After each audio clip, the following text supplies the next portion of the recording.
ನಾನು ನಿಮ್ಮ ಹತ್ರ 4 ನಾರ್ಸಿಸಿಸ್ಟಿಕ್ ಕೆಟ್ಟ ಕ್ವಾಲಿಟೀಸ್ ಬಗ್ಗೆ ಮಾತಾಡ್ತಾ ಹೋಗ್ತೇನೆ. ನಾರ್ಸಿಸಿಸ್ಟ್ಸ್ ನಾನು ಮುಂಚಿನ ವಿಡಿಯೋಸ್ನಲ್ಲೂ ಮಾಡಿದ್ದೀನಿ.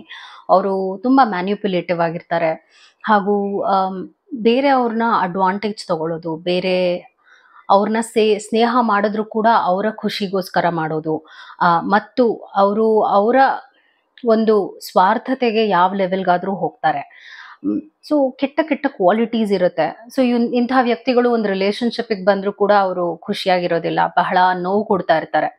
ಸೊ ಈ ಒಂದು ಟಾಪಿಕ್ ಬಗ್ಗೆ ಮಾತಾಡ್ತಾ ಹೋಗ್ತೀನಿ. 4 ಕೆಟ್ಟ ಕ್ವಾಲಿಟೀಸ್ ಈ ನಾರ್ಸಿಸಿಸ್ಟ್ಸ್ನಲ್ಲಿ ಏನಿರುತ್ತೆ ಅಂತ ನಾನು ನಿಮಗೆ ಈ ವಿಡಿಯೋನಲ್ಲಿ ಹೇಳ್ತಾ ಬರ್ತೀನಿ. ಅದಕ್ಕೆ ಮುಂಚೆ ಚಾನಲ್ನ ಸಬ್ಸ್ಕ್ರೈಬ್ ಮಾಡಲಿಲ್ಲ ಅಂದರೆ ದಯವಿಟ್ಟು ಸಬ್ಸ್ಕ್ರೈಬ್ ಮಾಡಿ. ಹಾಗೂ ನಿಮ್ಗೇನಾದರೂ individual counselling, tarot reading session ಬೇಕಿದೆ ಅಂದರೆ ಡಿಸ್ಕ್ರಿಪ್ಷನಲ್ಲಿ ಕೊಟ್ಟಿರುವ ನಂಬರ್ಗೆ ಕಾಲ್ ಮಾಡಿ ಅಪಾಯಿಂಟ್ಮೆಂಟ್ನ ಪಡಿಬೇಕಾಗತ್ತೆ. ಒಂದು ಫೋನ್ ಮುಖಾಂತರನಾದರೂ ತಗೋಬಹುದು ಅಥವಾ ನೀವು ಆಫೀಸ್ಗಾದ್ರೂ ಬಂದು ಪಡಿಬಹುದು.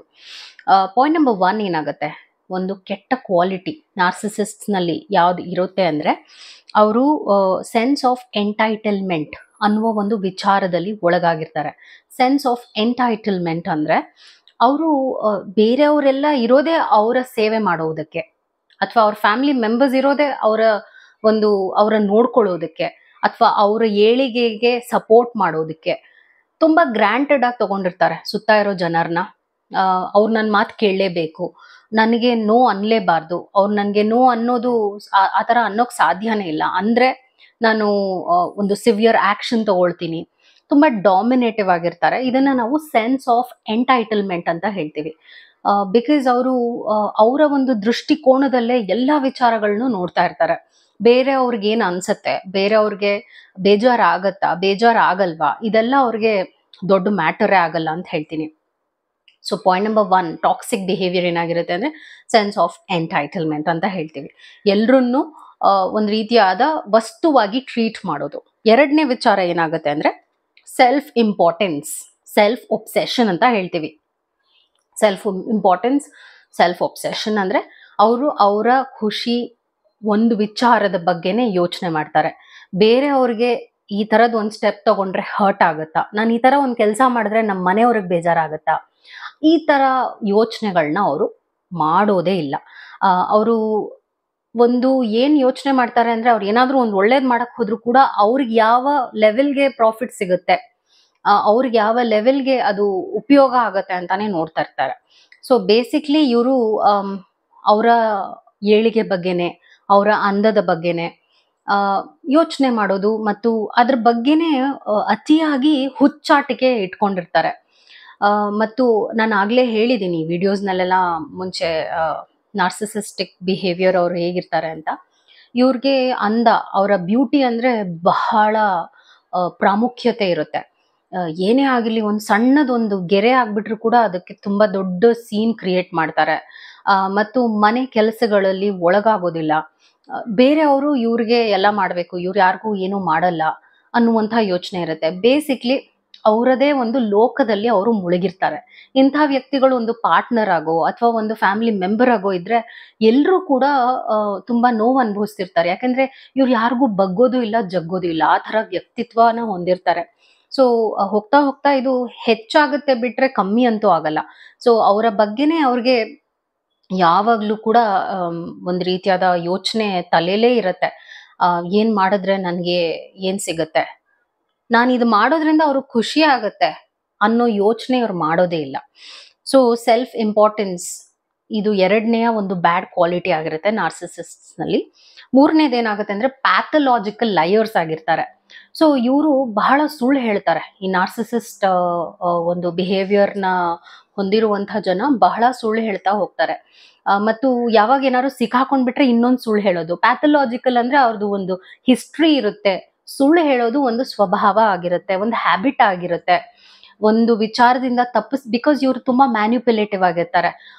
ಈಗ ಒಂದು ಗಾಸಿಪಿಂಗ್ ಮಾಡೋದು, ಹಾಗೂ ಒಬ್ಬರ ಮೇಲೆ ಒಬ್ರನ್ನ ಎತ್ ಕಟ್ಟೋದು, ಫ್ಯಾಮಿಲಿ ಫ್ಯಾಮಿಲಿ ಪೀಸ್ನ ಹಾಳು ಮಾಡೋದು. ನಿನ್ ಬಗ್ಗೆ ಅವ್ರು ಹಿಂಗ್ ಮಾತಾಡಿದ್ರು, ನಾನೇ ಒಳ್ಳೆಯವಳು ಅಥವಾ ನಾನೇ ಒಳ್ಳೆಯವನು, ನಿನಗೆ ಬೇರೆಯವರೆಲ್ಲ ಕೆಟ್ಟದ್ ಬಯಸ್ತಾರೆ. ಸೊ ಈ ತರ ಎಲ್ಲ ಅವರು ಒಬ್ರು ಆಗದೆ ಇರೋ ಹಾಗೆ ಮಾಡೋದು, ಅವರು ಬ್ರೇಕ್ ಮಾಡ್ತಾರೆ ರಿಲೇಶನ್ಶಿಪ್ಸ್ನ. ಸೊ ಈ ಒಂದು ಹಂತದಲ್ಲಿ ಏನಾಗುತ್ತೆ ಅಂದ್ರೆ, ಅವ್ರು ಸಿಕ್ಕಾಕೊಂಡ್ರೆ ಸುಳ್ಳು ಹೇಳ್ತಾ ಹೋಗ್ತಾರೆ. ನಾನು ಹೇಳೇ ಇಲ್ಲ, ನೀನ್ ಏನೋ ಯೋಚನೆ ಮಾಡಿದೆ, ಈ ತರ ಅವ್ರು ಏನೋ ಅವ್ರ ತಪ್ಪನ್ನ ಒಪ್ಕೊಳ್ಳೋ ಸ್ಥಿತಿನಲ್ಲೂ ಇರೋದಿಲ್ಲ. ಸುಳ್ಳನ್ನ ಪಟ್ ಪಟ್ ಅಂತ ಈಸಿಯಾಗಿ ಹೇಳ್ಬಿಡ್ತಾರೆ. ಅವ್ರಿಗೆ ಅದು ಈ ತರ ಹೇಳೋದ್ರಿಂದ ಏನಾಗತ್ತೆ ಅನ್ನೋ ಯೋಚನೆನೂ ಮಾಡಲ್ಲ. ಆ ಟೈಮ್ನಲ್ಲೂ ಅವ್ರು ತಪ್ಪಿಸ್ಕೋಬೇಕು ಅಷ್ಟು ಬಿಟ್ರೆ ಅವ್ರು ಇನ್ನೇನೋ ಮ್ಯಾಟರ್ ಆಗಿ ನೋಡೋದೇ ಇಲ್ಲ. ಸೊ ಇವರು ಪ್ಯಾಥಲಾಜಿಕಲ್ ಲಯರ್ಸ್ ಆಗಿರ್ತಾರೆ. 4ನೇ ಕೆಟ್ಟ ಬಿಹೇವಿಯರ್ ಏನಾಗಿದೆ ಅಂದ್ರೆ, ಬ್ಲೇಮಿಂಗ್ ಅಂಡ್ ಶೇಮಿಂಗ್ ಅಂತ ಹೇಳ್ತೀವಿ. ಬ್ಲೇಮಿಂಗ್ ಅಂದ್ರೆ ಏನು? ಏನೇ ಕೆಟ್ಟದ್ ನಡೆದ್ರು ಬೇರೆಯವ್ರನ್ನ ದೂರೋದು, ಏನೇ ಒಳ್ಳೇದ್ ನೋಡಿದ್ರು ನನ್ನಿಂದಾನೇ ನಿಮ್ ಲೈಫ್ ಉದ್ಧಾರ ಆಗಿದ್ದು ಅನ್ನೋ ಹಾಗೆ ಮಾತಾಡೋದು. ಸೊ ಅವರ ತಪ್ಪುಗಳನ್ನ ಯಾವತ್ತೂ ಒಪ್ಕೊಳ್ಳೋದಿಲ್ಲ. ಅವರು ಒಪ್ಕೊಂಡ್ರು ಕೂಡ ಬೇರೆಯವರಿಂದ ನಾನು ಹೀಗ್ ಮಾಡಿದ್ದು, ಬೇರೆಯವ್ರು ಹೇಳಿದ್ರು ಅದಕ್ಕೆ ನಾನು ಹೀಗ್ ಮಾಡಿದೆ. ಒಂದೊಂದ್ಸಲ ತುಂಬಾ ಇನ್ನೋಸೆಂಟ್ ಆಗು ಕೂಡ ಆಕ್ಟ್ ಮಾಡ್ತಾರೆ. ಅಯ್ಯೋ ನನಗೆ ಗೊತ್ತಿಲ್ಲದೇನೆ ಹಿಂಗಾಗೋಯ್ತು. ಸೊ ಬೇಸಿಕ್ಲಿ ನೀವು ಪ್ರೂಫ್ ಸಮೇತ ಒಂದು ತಪ್ಪನ್ನ ಅವ್ರಿಗೆ ಹೇಳಿದ್ರು ಕೂಡ ನೀ ಹೀಗ್ ಮಾಡಿದೆ ಅಂತ ಅವ್ರು ಅದನ್ನ ನಿರಾಕರಿಸ್ತಾರೆ.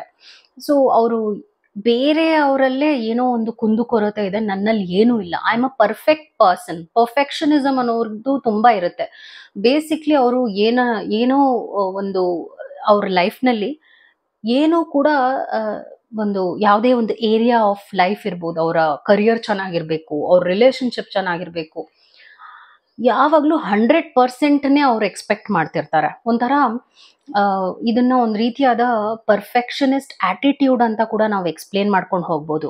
ಯಾಕಂದ್ರೆ ಇವರಲ್ಲಿ ಏನಾಗುತ್ತೆ ಅಂದ್ರೆ, ಎಲ್ಲಾ ಸಣ್ಣದು ಕೂಡ ಅವ್ರಿಗೆ ಮ್ಯಾಟರ್ ಆಗುತ್ತೆ, ಅವ್ರ ಲೈಫಿಗೆ ಸಂಬಂಧಪಟ್ಟಿದ್ದು. ಈಗ ಏನೋ ಒಂದು ತಗೋಬೇಕು ಅಂದ್ರೆ ಆ ಜಾಗದಲ್ಲೇ ಇದೆ, ಅಲ್ಲೇ ತಗೋಬೇಕು ಅನ್ನೋ ಹಠ ಜಾಸ್ತಿ ಇರುತ್ತೆ ಇವ್ರಿಗೆ. ನೀನು ಅಡ್ಜಸ್ಟ್ ಮಾಡ್ಕೊ ಅಂದ್ರೆ ಅಡ್ಜಸ್ಟ್ ಮಾಡ್ಕೊಳ್ಳೋದಿಲ್ಲ ಫ್ಯಾಮಿಲಿನಲ್ಲಿ. ಸೊ ಅಡ್ಜಸ್ಟ್ಮೆಂಟ್ ಪ್ರಾಬ್ಲಮ್ಸ್ ಇರುತ್ತೆ, ಫ್ಲೆಕ್ಸಿಬಲ್ ಇರೋದಿಲ್ಲ. ಅವರು ನನಗೆ ಇದು ಬೇಕು ಅಂದ್ರೆ ಇದು ನನ್ಗೆ ಈಗಲೇ ಬೇಕು, ನಾನು ನಾಳೆ ತನಕ ಕಾಯಲ್ಲ ಅನ್ನುವಂಥ ಒಂದು ಮೊಂಡಾಟಿಕೆ ಇರುತ್ತೆ. ಇನ್ನೊಂದು ಶೇಮಿಂಗ್ ಅಂದ್ರೆ ಬೇರೆಯವ್ರನ್ನ ಹೀಯಾಳಿಸೋದು, ಬೇರೆಯವ್ರನ್ನ ಆಡ್ಕೊಳ್ಳೋದು, ಬೇರೆಯವ್ರನ್ನ ತುಳಿದು ತನವನ್ನ ಹೆಚ್ಚು ಮಾಡ್ಕೊಳ್ಳೋದು. ನಾನು ಗ್ರೇಟ್ ಆಗಿದ್ದೀನಿ, ಇವರೆಲ್ಲ ಏನೂ ಇಲ್ಲ, ಇವ್ರು ಏನ್ ಮಾಡಿದ್ರು ವೇಸ್ಟೇನೆ ಅನ್ನೋ ತರ ತುಂಬಾ ಹೀಯಾಳಿಸುವುದು, ಕೇವಲವಾಗಿ ಜನರನ್ನ ನೋಡೋದು, ಅದು ಒಂಥರ ಸ್ವಾಭಾವಿಕವಾಗೇ ಇರುತ್ತೆ ಈ ವ್ಯಕ್ತಿತ್ವದಲ್ಲಿ. ನಾರ್ಸಿಸಿಸ್ಟ್ ಹೀಗೆ ಮಾಡ್ತಾರೆ, ಈಸಿ ಅವ್ರಿಗೆ ಬೇರೆಯವ್ರನ್ನ ತಮಾಷೆ ಮಾಡಿ, ಗೇಲಿ ಮಾಡಿ, ಅವರ ನೋವನ್ನ ಎಂಜಾಯ್ ಮಾಡುವಂತ ಒಂದು ಬಿಹೇವಿಯರ್ ಇವ್ರನಲ್ಲಿ ನೀವು ಯಾವಾಗ್ಲೂ ನೋಡ್ತಾ ಹೋಗ್ತೀರಾ. ನಿಮ್ಮ ಬೆನ್ ಹಿಂದೆ ತುಂಬಾ ಕೆಟ್ಟದಾಗಿ ಮಾತಾಡ್ತಾರೆ, ನಿಮ್ಮ ಮುಂದೆ ತುಂಬಾ ಒಳ್ಳೇದಾಗಿ ಮಾತಾಡ್ತಾರೆ, ಸಿಕ್ಕಾಕೊಂಡ್ಬಿಟ್ರೆ ಸುಳ್ಳು ಹೇಳ್ತಾರೆ. ಸೊ ಇದೆಲ್ಲ ಅವರು ಒಂಥರ ನೀರ್ ಕುಡ್ದ ಹಾಗೆ ವರ್ತಿಸ್ತಾ ಹೋಗ್ತಾರೆ. ಸೊ ಇದೆಲ್ಲ ನಿಮಗೆ ಗೊತ್ತಿದ್ದಾಗ ಏನಾಗುತ್ತೆ ಅಂದ್ರೆ, ಇಂಥವ್ರನ್ನ ಹ್ಯಾಂಡಲ್ ಮಾಡೋದು ಸುಲಭ ಆಗತ್ತೆ. ಇಂಥ ಒಂದು ಆಟಿಟ್ಯೂಡ್ನ ನೀವು ಹೆಚ್ಚು ಮಾಡಬಾರ್ದು. ಅವ್ರು ಏನ್ ಮೊಂಡು ಮಾಡ್ತಾರೆ ಅದನ್ನ ನೀನು, ಅಯ್ಯೋ ಹಿಂಗ್ ಮಾಡ್ತಾ ಇದಾರೆ, ನಾನು ಕೊಟ್ಬಿಡ್ತೀನಿ, ನಾನು ಮಾಡ್ಬಿಡ್ತೀನಿ ಅಂತ ಅವ್ರಿಗೋಸ್ಕರ ನೀವು ಯಾವುದೇ ರೀತಿಯಾದ ರಿಸ್ಕ್ ತಗೊಳ್ಳೋದು, ಅಥವಾ ನಿಮ್ಮ ಒಂದು ಗುಣವನ್ನ ಬಿಟ್ಟು ಅವ್ರಿಗೋಸ್ಕರ ಅಡ್ಜಸ್ಟ್ ಆಗೋದು ಎಲ್ಲ ಮಾಡಿದಾಗ ಏನಾಗುತ್ತೆ ಅಂದ್ರೆ, ಅವರೇ ಗೆಲ್ತಾ ಹೋಗ್ತಾರೆ. ಅವ್ರಿಗೆ ಗೆಲ್ಲುವ ಹುಚ್ಚು ಜಾಸ್ತಿ ಇರುತ್ತೆ. ಸೊ ಅವರು ಸೋಲ್ಲೇ ಬೇಕಾಗತ್ತೆ, ಅದನ್ನ ನೀವು ಆ ಒಂದು ಎಕ್ಸ್ಪೀರಿಯನ್ಸ್ ಅವ್ರಿಗೆ ಕೊಡ್ಲೇಬೇಕಾಗತ್ತೆ. ಸೊ ಅದನ್ನ ನೀವೆಷ್ಟು ಟಾಲರೇಟ್ ಮಾಡ್ತೀರಾ ಅವ್ರ ಬಿಹೇವಿಯರ್ನ ಅವ್ರು ನಿಮ್ಮನ್ನ ತುಳಿತಾ ಹೋಗ್ತಾರೆ. ನೀವು ಇಂಟಾಲರೆನ್ಸ್ ಅನ್ನುವಂಥ ಲೆವೆಲ್ಗೆ ಬರಬೇಕು. ನೀವು ಅವ್ರದ್ದು ಒಂದು ಬಿಹೇವಿಯರ್ ನಿಮ್ಗೆ ಇಷ್ಟ ಆಗ್ತಾ ಇಲ್ಲ ಅಂದ್ರೆ, ನನ್ಗೆ ಇದು ಇಷ್ಟ ಆಗ್ತಾ ಇಲ್ಲ, ನಾನು ನಿನ್ ಜೊತೆ ಇರೋದಿಲ್ಲ, ನನಗೆ ನಿನ್ ಜೊತೆ ಮಾತಾಡಕ್ ಇಷ್ಟ ಇಲ್ಲ. So you are setting the boundaries. ಅದನ್ನ ನೀವು ಎಷ್ಟು ಮಾಡ್ತೀರಾ ಅದು ನಿಮಗೆ ಉಪಯೋಗ ಆಗುತ್ತೆ. ಇಲ್ಲಾಂದ್ರೆ ಅವ್ರು ನಿಮ್ಮ ತಲೆ ಮೇಲೆ ಸವಾರಿ ಮಾಡ್ಕೊಂಡು ನಿಮ್ಮ ಲೈಫ್ನ ಹಾಳು ಮಾಡ್ಬಿಡ್ತಾರೆ. I hope this video was helpful. Take care.